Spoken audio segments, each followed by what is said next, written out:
G B journalist forum کے election اور قانون کے ساتھ جو کھلواڑ کیا گیا وہ سب انتہائی قابل مذمت ہیں، اور ہم اس متنازع الیکشن اور کالی بحروں کی فورم کے ساتھ کی گئی اس زیادتی پر شدید مذمت اور احتجاج کرتے ہیں۔ بارہا کوشش کی گئی کہ معاملات کو احسن انداز میں طے کیا جائیں تاکہ علاقے کی عزت پامال نہ ہو، لیکن آج فورم کے تمام ممبرز بشمول ہمارے سینئر حضرات کی عزت و ناموس کی دھجیاں اڑائی گئیں، جس پر ہم کسی صورت سمجھوتہ نہ کریں گے۔ میں بطور پینل صدر تمام سرکاری و سماجی شخصیات کو آگاہ کرنا چاہتا ہوں کہ اس متنازع الیکشن اور غیر آئینی الیکشن کمیشن کے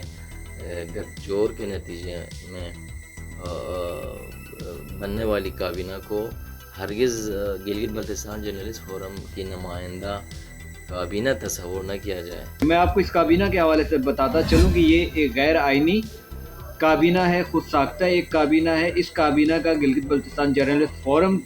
کے ساتھ کسی قسم کا کوئی تعلق نہیں ہے۔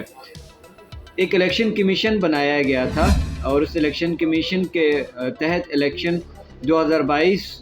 کا انعقاد ہونا تھا، اور اس الیکشن کمیشن کے متنازع غیر آئینی فیصلے جب سامنے آئے اور جانبدارانہ اقدامات جب سامنے آئے تو ہم نے اس پہ اپنے تحفظات کا اظہار کیا۔ ہمارے تحفظات ہی کو مد نظر رکھتے ہوئے 3 رکنی الیکشن کمیشن کے ایک معزز ممبر ممتاز حسین نے الیکشن کمیشن کے جو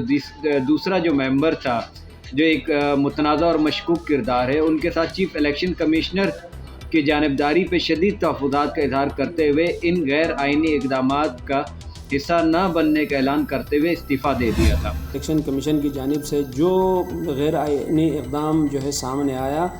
اس کی ایک تو میں بھرپور مذمت کرتا ہوں۔ دوسرا یہ ہے کہ جو الیکشن کے نتائج جو سامنے آئے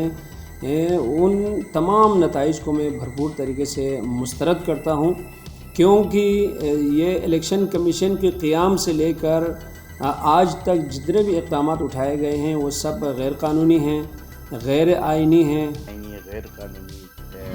الیکشن کمیشن کے زیر اہتمام ہونے والے الیکشن کے نتائج کو یکسر مسترد کرتا ہوں، اور سمجھتا ہوں یہ اس فورم کی آج ہونے والی اس انتخابات کی کوئی آئینی اور آئینی حیثیت نہیں ہے، کیونکہ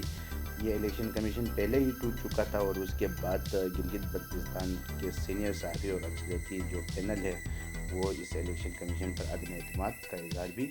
کر چکے ہیں۔ الیکشن کمیشن بالکل جانبدار رہا ہے، اور انہوں نے ایک مخصوص لابی کو نوازنے کی کوشش کی، جس کے بعد ہمارے پورے پینل اور سینئر صحافیوں نے اسلام آباد پریس کلب پر کل ہی اس الیکشن کے پروسیس سے بائیکاٹ کا اعلان کر دیا تھا۔